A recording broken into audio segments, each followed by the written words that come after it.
안녕하세요. 세계의 역사와 문화를 탐구하는 와인 전문가 이석인입니다. 오늘은 아주 태초에 포도주의 탄생의 순간으로 거슬러 올라가 볼게요. 포도주라고 하는 존재 자체가 스스로 탄생하는 그 순간 말이에요. 포도주는 신의 선물이다, 자연의 선물이다 라는 말이 있는데요. 이 말은 포도주가 자연적으로 스스로 탄생했다 라고 말할 수 있는 굉장히 독특한 술이기 때문입니다. 아니, 대체 술이 어떻게 스스로 태어난다는 것일까요?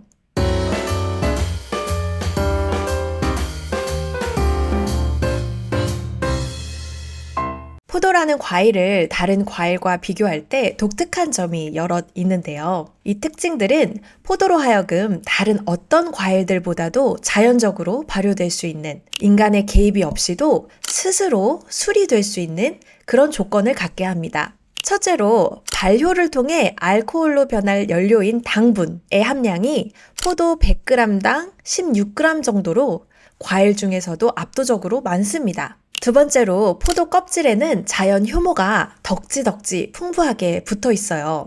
마지막으로 가장 큰 특징은 바로 열매의 생김새인데요. 포도 열매의 과육은 아시다시피 굉장히 말랑말랑해서 과즙을 짜기가 굉장히 쉽게 되어 있죠. 또 껍질은 약간의 힘만 가해져도 톡 터지기가 쉽고 터진 후에 과즙이 껍질에 고이기도 쉽습니다. 자연적으로 당분이 가득한 과즙과 껍질의 자연 효모가 접촉하기에 쉬운 구조죠. 그래서 예를 들어 포도송이가 푹 익어서 자연적으로 땅에 떨어진 후에 동물들의 움직임이나 돌멩이 등에 의해서 자연적으로 짓이겨지고 구덩이에 쌓이거나 그 위로 낙엽 혹은 자연 유기물들이 쌓여 산소를 차단시켜서 스스로 발효되고 또 스스로 술이라는 존재로 변화할 수 있는 거죠. 포도처럼 당분이 높고 껍질에 자연 효모가 풍부한 과일에는 사과나 배도 있는데요. 사과와 배를 생각해 보시면 딱딱한 과육과 단단한 껍질의 구조를 가지고 있어서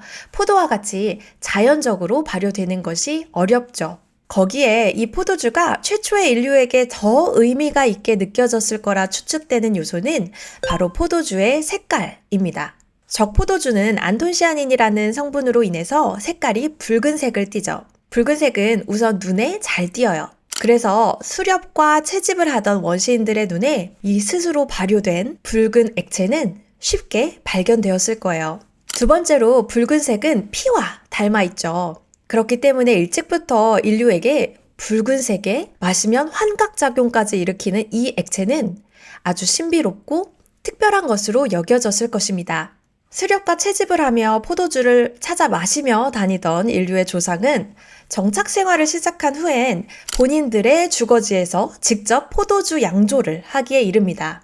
이와 관련해서는 많은 흔적들이 활발히 발굴되어 왔는데요. 그중 가장 오래된 흔적은 2017년 조지아 남부에서 발굴된 와인 항아리로 무려 기원전 6000년경의 흔적이었습니다. 이 터에서 7000년 전에 살았던 인류의 조상은 1m 가까운 높이의 거대한 도기에 포도주를 양조하고 저장했던 것으로 추측되고 있어요. 포도주 항아리 외에도 그 터에서는 포도의 꽃가루, 과일파리의 유해, 포도 전분 및 포도나무의 세포 등이 터에서 발견되었어요. 그래서 포도주 생산을 위해서 야생에서 자라던 포도나무를 재배종으로 바꿔서 재배한 것으로 추정됩니다. 그렇다면 여기에서 where and why? 라고 하는 흥미로운 질문이 발생하는데요. 기원전 3000년에서 6000년 사이 인류가 대량으로 와인을 생산한 유적은 계속해서 발굴되고 있는데요. 대표적으로는 정말 와인 양조장이라고 불릴 만큼의 체계와 또 규모를 갖춘 아르메니아의 아레니원 동굴, 튀르키예의 하즈네 수시 동굴 등이 있습니다. 흥미로운 점은 이와 같이 포도나무를 재배해서 대량으로 와인을 양조한 흔적은 유독 한 지역에 밀집되어 발굴되고 있다는 사실인데요. 그 지역들은 바로 현재의 조지아, 아르메니아, 아제르바이잔, 그리고 터키, 즉 튀르키예 동부입니다. 이 지역의 유적들에서는 인류가 포도주 양조를 위해 고안한 것으로 보이는 거대한 크기의 발효, 또 저장을 위한 토기, 포도 압착기, 껍질과 씨앗을 분리하기 위한 다양한 기구들, 또 분리된 다량의 포도 씨앗 등이 발견되었어요. 그래서 이 조지아, 아르메니아, 아제르바이잔, 튀르키예 동부, 즉 트랜스코케이시아라고 불리는 이 지역을 인류 최초 와인 양조의 시작점이자 기원지 뿐만 아니라 현재까지도 양조용 포도로 사용되고 있는 비티스 비니페라라고 하는 포도 품종의 기원점으로 봅니다. 그렇다면 여기에서 두 번째 의문이 들죠. 당시 인류는 대체 왜 이처럼 다량의 와인을 양조했던 걸까요? 사실 이 지역, 조지아, 아르메니아, 아제르바이잔, 튀르키예 동부, 즉 트랜스코케이시아라고 하는 지역은 포도주 양조의 기원일 뿐만 아니라 인류 역사의 기원을 이야기할 때 꼭 등장하는 신비롭고 흥미로운 지역인데요. 트랜스코케이시아 지역에서 이같이 체계적이고 다량의 와인 양조를 했던 것은 아마도 종교적 제의를 위한 것이 아니었나 이렇게 추측하고 있습니다. 결국 당시 고대 종교적 제의를 이유로 트랜스코케이시아 지역에서 인류 최초의 와인 양조 문화가 시작했을 것이다 라는 의견이죠. 트랜스코케이시아 지역이 인류 최초의 와인 양조지이면서 동시에 인류 문명의 시초와 관련이 있다고 말하는 문헌이 또 있는데요. 바로 성경입니다. 이스라엘의 첫 번째 조상이라 여겨지는 아브라함은 우르라고 하는 고대 메소포타미아 문명 내의 도시에 살았는데요.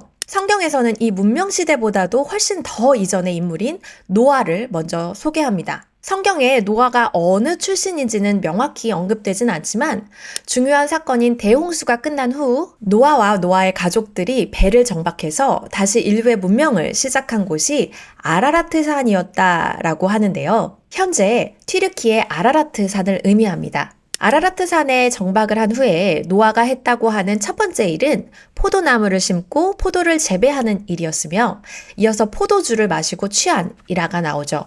성경에 등장하는 인류 문명의 첫 조상 노아가 자리를 잡고 처음 포도주 양조를 시작했다라고 하는 곳이 튀르키예 아라라트 산이었다는 건데요. 실제 이 지역은 앞서 우리가 살펴봤던 대로 인류의 첫 와인 생산지로 여겨지는 지역이었죠. 그래서 이 연관성을 두고 일부 역사가와 고고학자들은 노아의 가설이다라고 부르기도 합니다. 물론 노아의 이야기를 신화로 보느냐 사실의 기록으로 보느냐에 따른 시각 차이는 존재하겠지만요.